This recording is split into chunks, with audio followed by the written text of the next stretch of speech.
안녕하세요, 여러분. 오늘 알아볼 내용은 바로 혈당 스파이크. 밥만 먹으면 왜 이렇게 졸리지? 식사하고 나면 기운이 쭉 빠져요.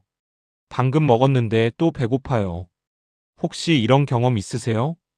그렇다면 지금 여러분 몸속에서 혈당 스파이크가 일어나고 있을 가능성이 높아요. 혈당 스파이크가 정확히 뭔지, 왜 위험한지, 그리고 어떻게 먹어야 막을 수 있는지, 실생활에서 바로 실천할 수 있는 구체적인 방법까지 다 알려드릴게요. 특히 식사 순서만 바꿔도 혈당 스파이크의 70%를 막을 수 있어요. 혈당 스파이크가 도대체 뭐길래? 먼저 혈당 스파이크가 뭔지부터 알아볼게요. 혈당 스파이크는 말 그대로 식사 후에 혈당이 급격하게 치솟았다가 급격하게 떨어지는 현상이에요. 마치 롤러코스터처럼 혈당이 요동치는 거죠.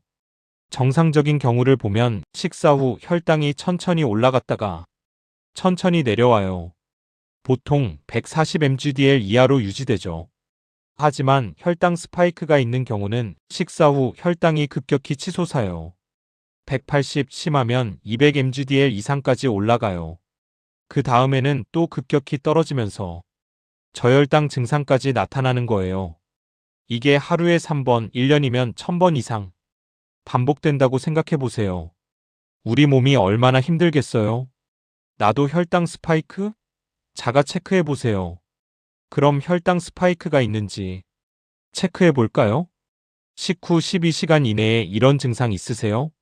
하나, 갑자기 졸음이 쏟아진다. 밥만 먹으면 꼭 눕고 싶죠? 둘, 머리가 멍하고 집중력이 떨어진다. 사고가 잘 안 돌아가는 느낌. 셋, 갑자기 배고픔을 느낀다. 방금 먹었는데도 또 배가 고파요. 넷, 손이 떨리거나 식은땀이 난다. 이건 저혈당으로 떨어질 때 나타나요. 다섯, 피로감과 무기력함. 기운이 쭉 빠지는 느낌. 여섯, 갈증이 심해진다. 물을 자꾸 마시게 돼요. 이 중에서 세 가지 이상 해당되면 혈당 스파이크 가능성이 높아요. 혹시 해당되시나요? 댓글로 알려주세요. 왜 위험한가요? 그래서 혈당 스파이크가 왜 위험한 건데요? 이거 궁금하시죠? 혈당 스파이크가 반복되면 정말 큰 문제가 생겨요. 단기적으로는 만성 피로, 집중력 저하, 감정 기복 짜증, 우울감, 식욕 조절 실패 과식 비만. 장기적으로는 더 심각해요. 첫째, 당뇨병 위험이 23배 증가해요. 혈당 스파이크가 반복되면 췌장이 지쳐서 인슐린을 제대로 못 만들어요. 둘째, 심혈관 질환. 혈관벽에 상처가 나고 염증이 생겨요. 셋째, 치매 위험 증가. 뇌혈관이 손상되면서 치매 확률이 높아져요. 넷째, 만성 염증. 온몸에 염증이 생기면서 각종 질병의 원인이 돼요. 특히 우리 시니어분들은 혈관이 이미 약해져 있어서 혈당 스파이크가 더 위험해요. 이렇게 먹으면 혈당이 폭발해요. 그럼 어떤 식사가 혈당 스파이크를 일으킬까요? 이런 습관 있으신가요? 첫째, 흰 쌀밥만 먹는 식사. 잡곡 없이 흰 쌀밥에 국, 김치만. 둘째, 빵이나 면류를 주식으로. 식빵, 흰빵, 우동, 라면. 셋째, 공복에 과일이나 주스. 과당이 엄청 빠르게 흡수돼요. 넷째, 단 음식을 간식으로. 떡, 케이크, 사탕, 초콜릿. 다섯째, 국물 요리 위주 식사. 칼국수, 우동, 국밥 같은 거요. 여섯째, 빨리 먹는 습관. 510분 만에 식사 끝내시는 분들. 일곱째, 식사 순서를 무시. 이 중에 3개 이상 해당되면 지금 당장 식습관을 바꾸셔야 해요. 혈당 스파이크 막는 7가지 원칙 핵심. 자, 이제 가장 중요한 부분이에요. 혈당 스파이크를 막는 7가지 원칙. 알려드릴게요. 원칙 1, 식사 순서를 지킨다 제일 중요합니다. 이 순서만 지켜도 혈당 스파이크의 3040%가 줄어들어요. 1단계 채소 먼저 5분. 식사 시작하면 채소부터 드세요. 샐러드, 나물, 김치, 쌈채소. 식이섬유가 위장을 코팅해줘서 나중에 먹는 탄수화물의 흡수를 늦춰줘요. 2단계 단백질 5분. 그 다음에 단백질이에요. 생선, 고기, 두부, 계란. 단백질이 포만감을 주고 혈당 상승을 더 늦춰줘요. 3단계 밥 탄수화물 마지막. 이제 마지막으로 밥을 드세요. 이때쯤이면 이미 포만감이 있어서 밥을 자연스럽게 적게 먹게 돼요. 이 순서 정말 중요해요. 오늘부터 바로 실천해보세요. 원칙 2밥은 잡곡밥으로. 흰 쌀밥 대신 잡곡밥으로 바꾸세요. 현미밥, 보리밥, 귀리밥, 잡곡밥 흰쌀 30% 잡곡 70%. 식이섬유가 풍부해서 혈당이 천천히 올라가요. 처음엔 흰쌀과 반반 섞다가 점차 잡곡 비율을 늘리세요. 원칙 3 단백질을 충분히. 매 끼니마다 단백질을 꼭 포함하세요. 얼마나? 손바닥 크기만큼의 생선, 고기, 두부 또는 계란 12개. 단백질이 포만감을 오래 유지시켜주고 혈당 상승 속도를 늦춰줘요. 특히 시니어 분들은 근육량 유지를 위해서도 단백질이 필수예요. 원칙 4 식이섬유가 핵심. 매 끼니 채소를 12가지 이상 드세요.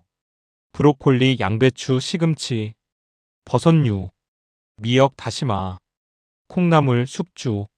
식이섬유가 당 흡수 속도를 늦춰주고 장 건강에도 좋아요. 원칙 5 천천히 먹기.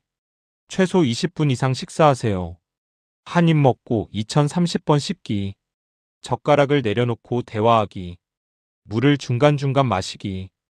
빨리 먹으면 혈당이 급격히 올라가고 포만감도 늦게 와서 과식하게 돼요. 천천히 먹으면 소화 흡수가 천천히 되고 포만감도 빨리 와요. 원칙 69 10분 가벼운 움직임. 식사 후에 바로 눕거나 앉아있지 마세요. 식사 후 1015분 가볍게 움직이세요. 가벼운 산책, 집안일 설거지, 청소, 제자리 걷기. 근육이 당을 소비해서 혈당 상승을 억제해줘요. 소화도 훨씬 잘 돼요. 원칙 7물을 충분히. 하루 1.5ml 물을 마시세요. 식사 30분 전에 물 한 잔. 식사 중간에도 물 한 잔. 식후에도 물 한 잔. 물이 혈당 농도를 희석시켜주고 신장 기능에도 도움이 돼요. 이 7가지 원칙 한 번에 다 하기 어려우면 하나씩 천천히 실천해보세요. 실전 식단 예시 알려드려요. 그럼 구체적으로 어떻게 먹어야 하나요? 실전 식단 예시 보여드릴게요. 아침 식사. 순서대로 이렇게 드세요. 1단계 오븐 샐러드 또는 나물 1접시. 상추, 오이, 토마토, 시금치, 나물 등. 2단계 오븐 계란찜 또는 생선구이. 계란 2개 또는 고등어 한 토막. 3단계 잡곡밥 반 공기 된장국. 총 식사 시간 20분. 점심 식사. 순서대로 1단계 쌈채소 김치. 상추, 깻잎, 배추김치. 2단계 불고기 또는 두부조림. 손바닥 크기만큼. 3단계 현미밥 반 공기. 식후 10분 산책. 저녁 식사. 순서대로 1단계 데친 브로콜리 버섯볶음. 2단계 고등어구이 또는 닭가슴살. 3단계 보리밥 반 공기. 식후 가벼운 설거지 후 10분 휴식. 간식. 화면 좋은 간식 vs 나쁜 간식. 좋은 간식. 견과류 한 줌, 아몬드, 호두, 방울토마토 10개, 오이 스틱 요거트 소스, 삶은 계란 1개. 피해야 할 간식. 빵, 과자, 떡, 주스, 탄산음료, 과일만 단독으로 특히 공복에. 간식도 단백질이나 식이섬유와 함께 먹는 게 중요해요. 외식할 때는 어떻게 하나요? 집에서는 알겠는데 외식할 땐요? 외식할 때도 원칙은 똑같아요. 외식할 때도 채소, 단백질, 탄수화물 순서만 지키면 돼요. 혈당 체크가 필요한 분들. 이런 분들은 정기적으로 혈당 체크를 하세요. 1. 당뇨 전 단계. 공복 혈당 10만 125mg/dl. 2. 가족력이 있는 경우. 부모님이나 형제가 당뇨. 3. 비만. BMI 25 이상. 4. 60세 이상 시니어. 5. 고혈압, 고지혈증이 있는 경우. 체크 방법.